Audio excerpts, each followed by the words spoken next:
Psychiatrists demand the absolute right to determine what is best for the so-called mentally ill.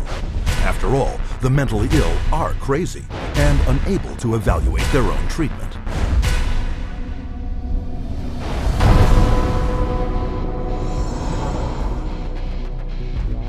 To enforce their authority over others and keep their institutions filled at profitable levels, psychiatrists use a method called involuntary commitment.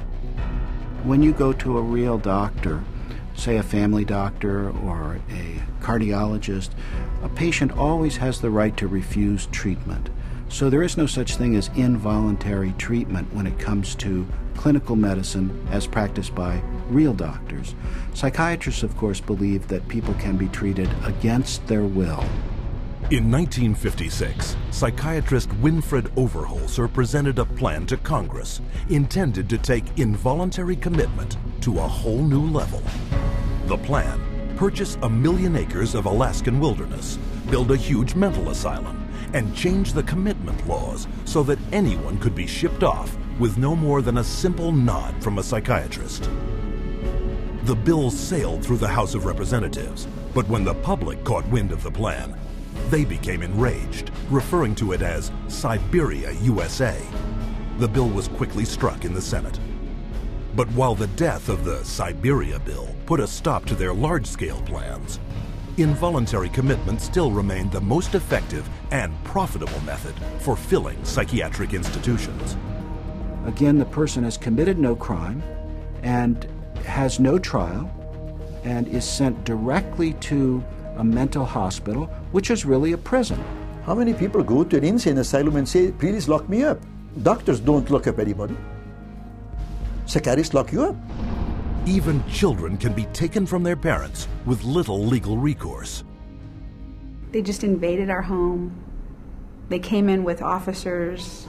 Our kids were scared. You know, they come in with a piece of paper and say, you're giving us your kids. And it's like, you know, how can they just come in and do that? She said, you could be arrested for medical neglect.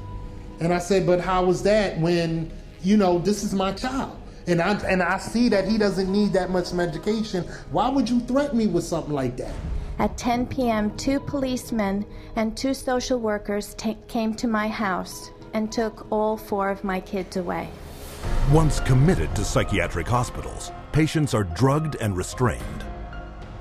The more a person objects, the more this objection is construed as symptom of a mental illness.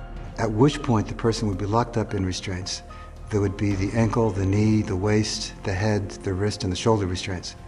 And if when that process was happening, if there was almost any resistance at all, the person then would be medicated to a point where they would almost be knocked out.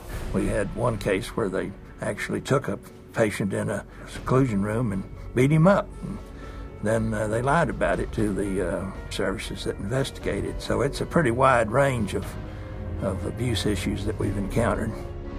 Psychiatric staff provoke their patients into violence so they can bill insurance companies up to $1,000 a day for each restrained patient. A patient would resist diagnosis, resist treatment, and also want to leave treatment while they were at the hospital. And invariably, every time, that person's situation would be exacerbated until they were put in constraints and medicated, at which point there would be documented reasons to keep that person in treatment. The burden of such claims is passed directly to the public in the form of soaring healthcare premiums. As for their victims, the experience is traumatic and even lethal. 16-year-old Rochelle Claiborne died in Laurel Ridge's care last August. The state report shows during the restraint, quote, Rochelle stated several times she could not breathe. In almost all respects, the staff behaved appropriately, followed the standards. By taking advantage of weak or vague restraint laws, psychiatrists and their staff are almost never held criminally liable for assault, battery, and murder. He begged me to take him home, take him out of there, that they were treating him wrongly, and he didn't want to stay there. And I got a call that there had been an accident, that they held him down until he couldn't breathe anymore. I wish I would have listened to him, take him out of there before it had happened. And then I miss him every day. And I wish I could have him back, but I can't. To this day, no one has been charged for the child's murder. The elderly are a prime target for psychiatric abuse, with treatment of senior citizens in mental institutions in the U.S. costing private and government insurance $27 billion a year.